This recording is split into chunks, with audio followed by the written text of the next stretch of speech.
सबसे बढ़कर कौन। अंग देश के एक गांव में एक धनी ब्राह्मण रहता था। उसके 3 पुत्र थे। एक बार ब्राह्मण ने एक यज्ञ करना चाहा। उसके लिए एक कछुए की जरूरत हुई।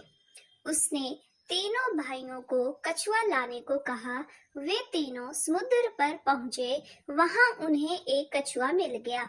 बड़े ने कहा, मैं भोजन चंग हूँ, इसलिए कछुए को नहीं छूऊंगा। मझला बोला, मैं नारी चंग हूँ, मैं नहीं ले जाऊंगा।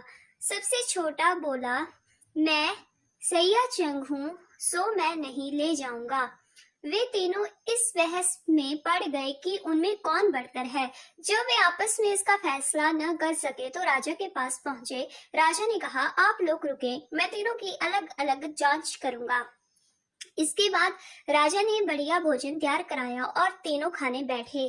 सबसे बड़े ने कहा, मैं खाना नहीं खाऊंगा, इसमें मुर्दे की गंध आती है। वो उठकर चला। राजा ने पता लगाया तो मालूम हुआ कि वो भोजन शमशान के पास के खेत का बना था। राजा ने कहा, तुम सचमुच भोजन चंग हो, तुम्हें भोजन की पहचान है।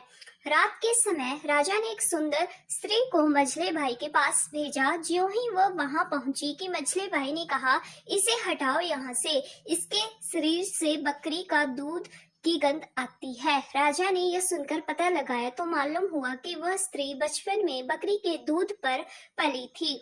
राजा बड़ा खुश हुआ और बोला, तुम सचमुच नारी चंग हो। इसके बाद उसने तीसरे भाई को सोने के लिए 7 गद्दों का पलंग दिया। जैसे ही वह उस गद्दे पर लेटा कि एकदम चीख कर उठ बैठा। लोगों ने देखा उसकी पीठ पर एक लाल रेखा खींची थी। राजा को खबर मिली तो उसने बिछौने को दिखवाया। 7 गद्दों के नीचे उसमें एक बाल निकला। उसी से उसके पेट पर लाल लकीर हो गई थी।